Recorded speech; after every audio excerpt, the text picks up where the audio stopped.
welcome back to my channel. Let's sort it out with the topic for today is 5 ways you can find and secure a tier 2 job.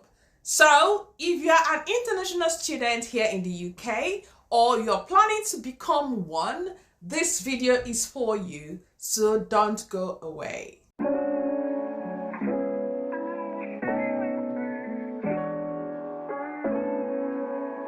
If you're an international student in the UK or you're planning to be, you need to be strategic when you're applying for job, especially if you know you want to remain here in the UK, you want to settle here in the UK, then this video is for you. But if you just came here to study and then plan to go back to your country, then that's all right. You don't need this video, but you can as well still share it, listen and share the information to people you know that needs it. If you're an international student and you want to remain here in the UK, you need to be strategic, especially when you're looking for a job. And again, you have to bear in mind that you don't just apply for any kind of job you see. It's true that there are so many noise about carers, getting a carer job and all that, but trust me, I'm sure it's not what everyone wants. Yes, some people will want to become carers, while some people do not want to be carers. Though, in the country where you are, you need to be ready to do any kind of job. But if you don't want to do any kind of job, then that is where you have to be strategic when you are planning. You have to have a game plan. You need to find companies that can actually recruit you based on your qualification. You need to find companies that are able to sponsor you, sponsor you via the tier 2. You need to get a job offer from a licensed company. I'm going to leave a list of companies that actually sponsor. This is straight from the government website, from Home Office. It's not just any kind of list, so you know that this is quite authentic. Again, you need to make sure the employer that is employing you is going to pay you the exact or even more than the amount required. That brings us to our topic for today, which is 5 ways you can find and secure a tier 2 job. Number 1, apply early. Yes, the reason why you need to apply early is because all these companies, they start recruiting a year before you graduate. For instance, if you're doing your BSc, you need to start applying in your year 3. That's your 3rd year. If you're doing your masters, you need to start applying as soon as you enter the UK. And most of these companies, they start recruiting around springtime and autumn, which we are actually entering spring now. If you haven't put your application out there, now is the best time for you to start gathering your requirements, your CV, your cover letter, and make sure you apply as early as possible, because all these companies now, this is the right time that they start looking for graduates like you against next year. So if you're doing your BSc and you're in your 3rd year, start applying. If you're doing your masters, you should have, if you are here already doing your masters, you should have started applying before now. That's if you came for your masters last year. But if you came for your masters like maybe in January or maybe in September, now is the best time for you to start applying. Don't wait till you graduate. If you wait till you graduate, my dear, you're going to miss out on the right job out there. Number 2, know which industries you need to apply. Unfortunately, most of the time, the opportunities for international students are limited. But don't be faint-hearted, because there are still many companies out there who require your skills. That is when it boils down to highly skilled people. Apparently, if you're here for your masters, I'm sure you want to do a highly skilled job, not just any kind of job. So it's still in your favor, but that is why you have to really be strategic when you are applying. Most companies that you can find giving all these jobs are in professional services, investment banking, financial services, engineering, and law. I find it easier to apply to companies within investment banking and professional services, reason being that they accept any form of application as long as you are educated. But most of the time, the target is for students that have 2-1 and above.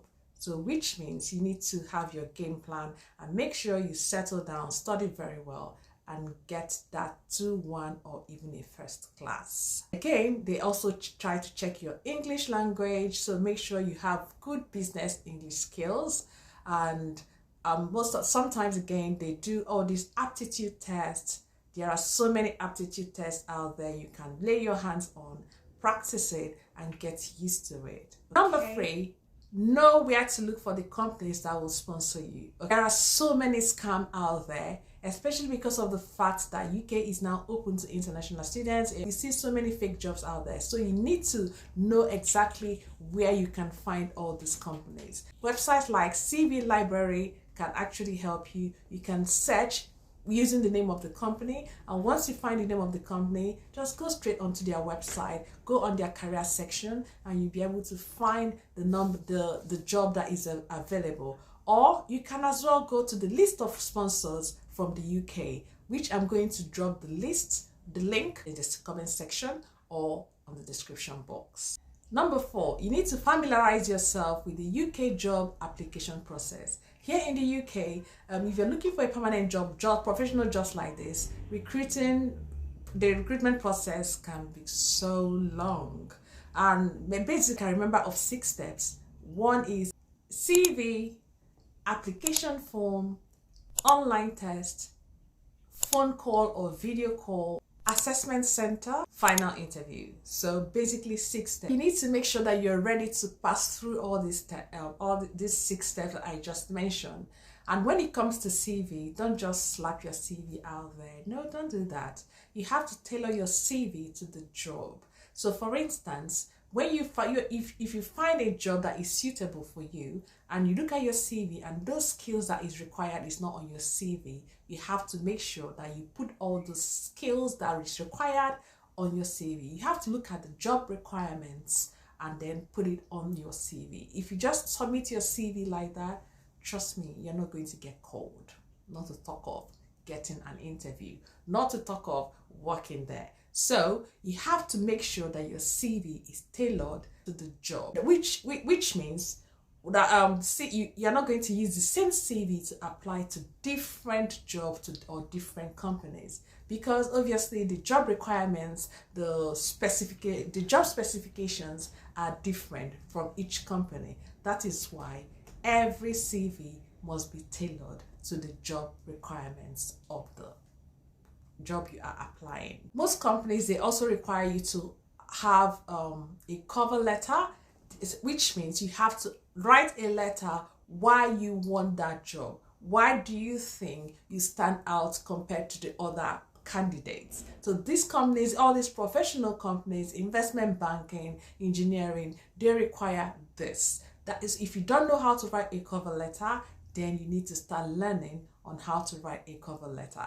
If you need those services like CV services or cover letter writing, I can help you do that. But of course, I'm going to charge you a fee for that. So try and polish your CV skills and your cover letter skills. One of these days, I'm going to do a video specifically for CV and online cover letter, what is required and how you can actually get it done properly to UK standard. Again, you need to practice all these online tests that they do. Most of it is aptitude test, and trust me, it can be quite difficult. It's more or less like common sense kind of test, but you know when you're doing a test under pressure, sometimes you don't think straight. So I would advise that you actually practice all these aptitude tests. I'm going to leave a link to some aptitude test websites you can familiarize yourself with, and try as much as you can to practice those tests. And also try to practice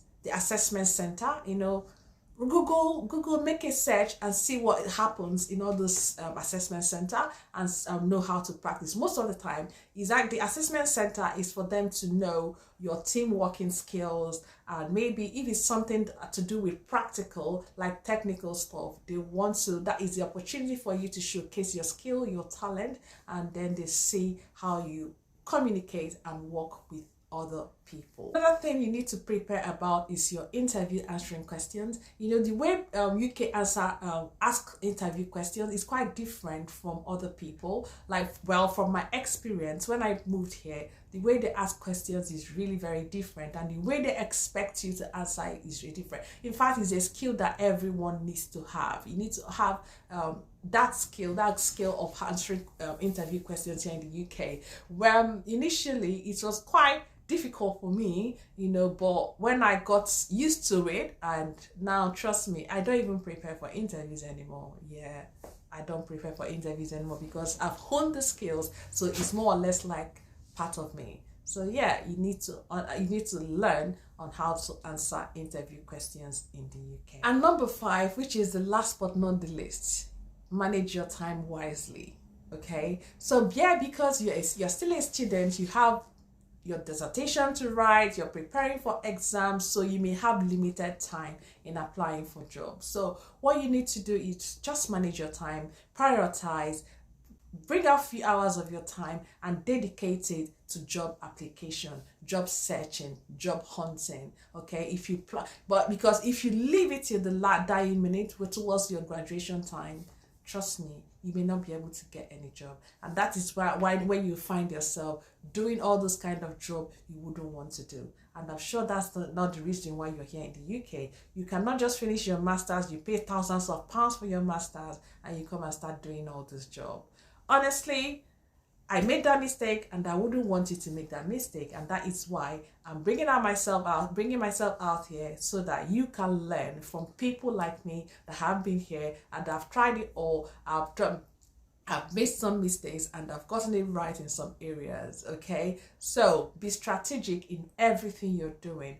Dedicate time. Don't just, maybe some of you are even working now, doing all this menial job, and you're making money, and you're kind of, you're making that money. As long as I'm making the money, I'm okay. Within your heart, I'm sure you are not okay, because you can't tell me that after paying those thousands of pounds for your masters, and then you settle for just a menial job. Like I said in one of my previous videos, no job here is menial, but you and I know from where we're coming from, there are certain jobs that are menial. Okay, as long as that job is putting food on the table, that's fine. But it's always good to continue in your professional line, especially the reason why you're here in the UK. In summary, successfully getting a Tier 2 sponsorship job in the UK all lies to knowing when, where, and how. And I believe the 5 steps I've given you will be able to help you actually do the right thing and at the right time. Knowing the companies that is going to sponsor you, and also the most important thing is having the right attitude and being a go-getter. Like when I talk about the right attitude, like I mentioned earlier, maybe you're doing some menial job here now and you're making that money, and you feel that, it's not necessary continue in my professional career. So having that right attitude and the right mindset and being a go-getter can actually help you secure that dream job of yours, So at least the money you paid for will make sense. Yeah, you get it back in one way. I hope this video was helpful to you. In my next video, I'll be bringing to you all those big top companies you should be looking out for when applying for jobs in the UK. Okay? Thank you very much for watching. If you like these videos, please smash that like button, and I will see you all next time. Don't forget to share and subscribe to my channel if you haven't done so. Thank you very much, and see you all next time. Bye.